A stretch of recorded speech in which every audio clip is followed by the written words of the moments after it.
ওনারা আমাদেরকে কারণ দর্শিয়েছেন যে আমরা নাইট গার্ডের ট্রান্সফারের জন্য এখানে দাঁড়িয়েছি। মানে আমি 16 বছর পরে রিয়েলাইজ করলাম আমাদের মাথায় কোনো ভ্যালু নাই, আমরা সবাই মূর্খ, আমরা কিছুই বুঝি না। আমাদের জাতীয়করণের ইস্যু আগেও ছিল, কিন্তু আমরা আবার সেটা নিয়ে দাঁড়িয়েছি।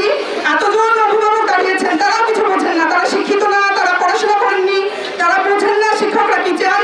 তবে দুঃখের বিষয় সবচাইতে বড় কথা, কিছু কিছু শিক্ষার্থী বলেছেন যে আমরা যে কাজটা করেছি সেটা অন্যায়, আমরা ক্লাস বর্জন করে আন্দোলন করছি। আমি শুধু এটুকু জানতে চাই, বিশ্বের কোন জায়গায় কাজ করার পরে আন্দোলন করা হয়? আমাদের আগামীকাল পহেলা মে দিবস, এই দিনও কিন্তু আমাদের শ্রমিকরা আমাদেরকে শিখিয়ে গেছেন যে কাজ বর্জন করে আন্দোলন করতে হয়। আপনি পৃথিবীর কোথাও কোনো কিছু পাবেন না। আগামী পরশুদিন মানে শুক্রবারে আমাদের সকাল 10টায় সংবাদ সম্মেলন আছে প্রেস ক্লাবে। বাধ্য করা হয়েছে। আমরা কেন আসছি? আপনি এটাকে একবার ভাবেন, এটা কেন আসছি আমরা এখানে? আমরা সবাইকে ইমোশনালি ব্ল্যাকমেল করা হচ্ছে কি, যে বলা হচ্ছে যে না ক্লাস বর্জন করে কেন শিক্ষকরা মাঠে নামছে তাদের দাবি আদায়ের জন্য।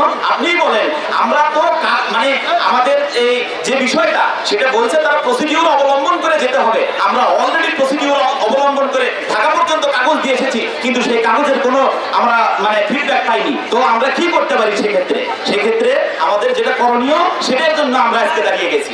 তাই আপনারা আমাদেরকে সহযোগিতা করুন, দয়া করে আপনাদেরকে বলতেছি। আমরা ততক্ষণ পর্যন্ত আপনাদের সাথে থাকবো যতক্ষণ পর্যন্ত আমাদের দাবি একটাই, কোনো দাবি নাই, দাবি একটাই। আমরা স্যারের পদত্যাগ চাচ্ছি না।